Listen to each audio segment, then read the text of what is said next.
Across the centuries, assassins and Templars wage a hidden war. One side fights for freedom, the other for control. The fate of humanity hangs in the balance, and that balance is shifting. Welcome to Assassin's Creed Brotherhood Diaries.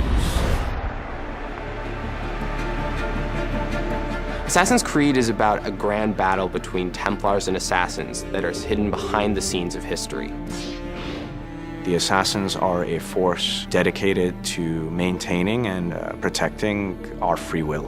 And that sets them in direct opposition to the Templars, who are all about control.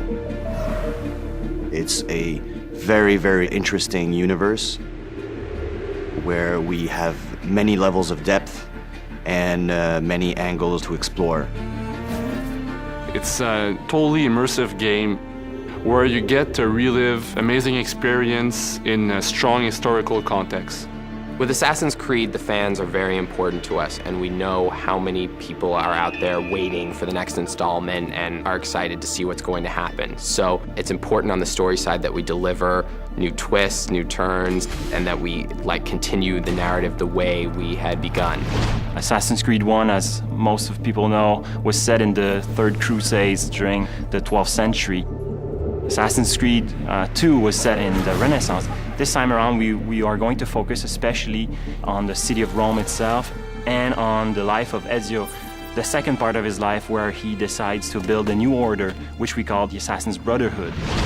So Ezio is initially just a young guy who finds himself forced into this world that he never knew existed. He's then exposed to this war between Templars and Assassins, and then struggles and fights to find his place in things. And it just so happens to be sort of at the side of the Assassins.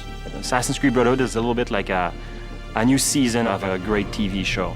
Assassin's Creed Brotherhood starts off at exactly the moment that Assassin's Creed 2 ended.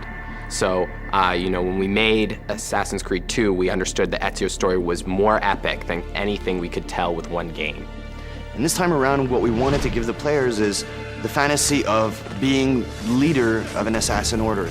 And it made sense for us to put the player in that position and have that extra responsibility of not only teaching them, but also recruiting them and molding the next generation of assassins. The player will be able to recruit new assassins, train them, and eventually send them on different types of missions. You will see many familiar faces in Assassin's Creed Brotherhood. Lots of characters that you knew before in Assassin's Creed 2 will return, but not necessarily the way you expect.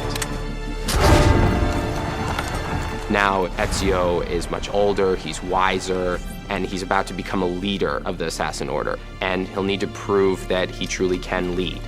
But things aren't going to go as planned. Next on the Brotherhood Diaries.